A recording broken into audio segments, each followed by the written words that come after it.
Well, hello everybody, and welcome back to G Bear's Off-Grid Ways, a homestead in the desert. And yeah, it's a nice day, a little on the warm side, cooling down now. It's about 86 out. So, just going to be a short today. I did a few little tasks or repairs of things that I had to do that have been sitting around for a while and haven't had time to do, so I just decided to get them done today. And I'll talk about those in a little bit. But before I do, I'm out here by the trash can because I'm going to throw this away. But before I do, I want to tell you about it. This Zesty Italian, you can see who it's made by. And no, I'm not promoting it, but I did have some of this because I was doing an Italian dish a while back, and I wanted to have a salad with it with a Zesty Italian.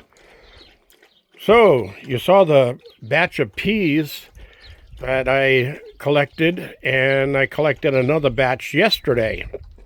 But I ate so many peas the night before, I didn't feel like eating peas right away, and I said, well, if I just stick them in the refrigerator, I might as well just buy them at the store. Because nothing's better than just fresh picked, right? So I got to do something with these. So what I did was I put them in this for marinade. And I let them sit in the refrigerator overnight. And I just went and tried one. Oh my God. Remember that recipe. Very simple. Put them in on the peas, on the two ends, use a pair of kitchen shears, poultry shears, whatever you want to call them, and nip the two ends off. That gives an opening to go inside of the pod. And use sugar snap peas. Sugar snap peas have a soft edible shell or casing on them. So you can eat the casing and the peas inside. And you can do that with regular snap peas, but they don't have the big pea in them. They're just kind of those are for stir fry. They're flat pods with little tiny bumps in them. But for the sugar snap peas, you've cut the two ends off and then marinate them, submerge them completely in Zesty Italian, put them in the refrigerator overnight, and then give those things a snack. I'm going to put them in a canning jar so I can keep them in the fridge and just eat some when I want to and add back to it as I pick more out of the garden, because they are just scrumptious, just absolutely delicious. It's got that sweet taste of the pea and the pod, and then it's got that little tanginess of the Zesty Italian dressing. And the olive oil, it gives it a little bit of body. Just, oh my God, just really, take my word for it, good, really good. So, the other things I did today was, I got two pairs of flip-flops, one that I made with a car tread, or a tire tread from a car tire. But, you know the little canvas strip that goes down through the center, that goes between your big toe and your second toe? Well, they pulled out of the hole that they're in, because when I was walking, my dogs come around. I call them my dogs. They're not my dogs. Those dogs belong to this desert, and they just hang around here because I feed and water them and give them shelter. But I'll be walking, and one of the dogs will get up too close and step on my flip-flop, and I go to step forward, and they rip it right off my foot, and that's what happened.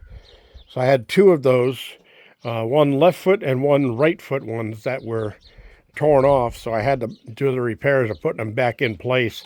So they're in the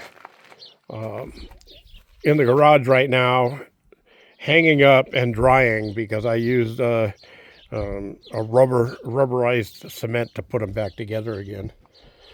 The other thing I did was I came out here and I filled my 2 shower tanks up there. So this is ready to take an outdoor shower in here. And I just might do that probably tomorrow. Because it's getting a little breezy right now. And even though I'll feel really good coming out of that shower because the tanks are going to have warm water in them. Going from there into inside the cabin, I don't want to shiver.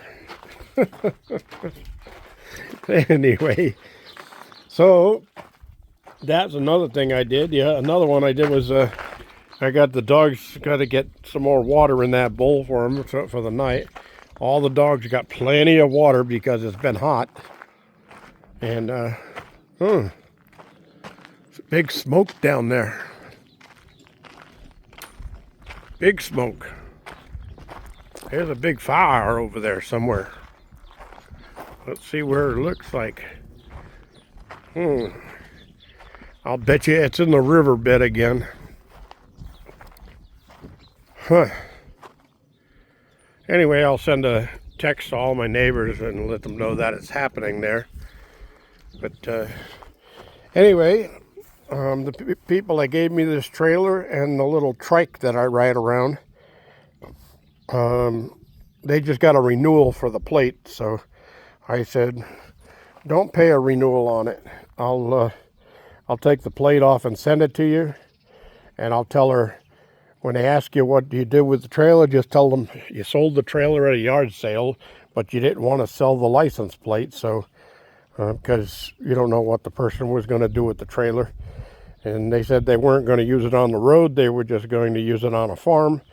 So let it go at that. And I'll take care of that situation tomorrow. Get that packaged up and mailed out. So over here, my mulberry tree is looking pretty happy right now. Because the dog water that I've got on the other side of the trailer in the 5-gallon pails, it goes to algae in this heat. So I got to set up a little shade area to put it in so that the sun doesn't beat on it right away. And it'll last a little bit longer. But in the meantime, I take the water when it's got algae in it and I dump it on this tree to give it some water. And that way the water gets a double use. Feeds the dogs and then also, the bugs are out. I'm out here with just shorts and tennis shoes on. So anyway, yeah, so it's looking good. And I may get to, well, I've got a couple of things I got to do tomorrow, and I'll be going out driving. I got to go to the post office. Then I also have to go to a neighbor's if he's going to be around. If not, I got to go to another neighbor's and look at a van that they've got that they want to convert to solar, like I did for my van, and see what it's going to cost them to convert it over. They say it's got some stuff in it already, but I don't know what it's got in it, so I can't tell you what's going to cost. I have to look at it first. All right. So anyway, mulberry tree. And for those of you who didn't know, on mulberry trees, the leaf that's shaped almost like, well, let's say the leaf that was in front of the front side of Adam in the Garden of Eden, to cover the male organ. It's kind of shaped a little bit almost like a male organ, but that's the male tree. The female mulberry tree actually has an oval-shaped leaf. Pretty interesting. So the female looks like this. You see how that's pretty much just an oval. It doesn't have this unit here. So I didn't know that myself until I did some research on mulberry trees, because I've never grown one before. And this one was given to me by some local people before they moved out and retired and went to another state. And I decided, well, they gave me about 3 or 4 of them, and this is the only one that survived. I had another one on the other side there that something got to it and killed it. I think it was ants, because there was a big mound of ants that came up around the base of it when I pulled it out of the ground. And I had another one over on this side. I was going to let the 3 grow and give some shade to the chicken coop. But heck, I planted that 4 or 5, maybe even 6 years ago. See how big it is? I'll be dead before I get shade on the chicken coop with those. So anyway, that's all I have, everybody. Questions and comments down below. I'm going to go close the shop up and put my pressure washer away. And I got to do some cleaning around here. I got some cardboard boxes that need to be shredded up, and I don't have any place to put them in a garden right now, but I'll shred them up and bag them, and then when I till the garden later, we'll see what I do. Now, I had another sponsor contact me, and they're going to send me a mini cultivator, or a rototiller, a mini rototiller, hopefully. For some reason, when I responded to them and said yes, I'd love to review the product, about 2 months ago, it didn't go anywhere. It ended up in drafts, and their response to my unit ended up in spam. I hate when that's because Yahoo did a bunch of upgrades in the meantime, and every time they do upgrades, they screw up my stuff. You know, why don't they leave stuff around? Why do people always have to try to fix things that aren't broken? I only fix things that are broken. I don't fix things that aren't broken. That's ridiculous. All right, everybody. Thanks for joining me. Don't forget your thumbs ups. This is G Bear signing off.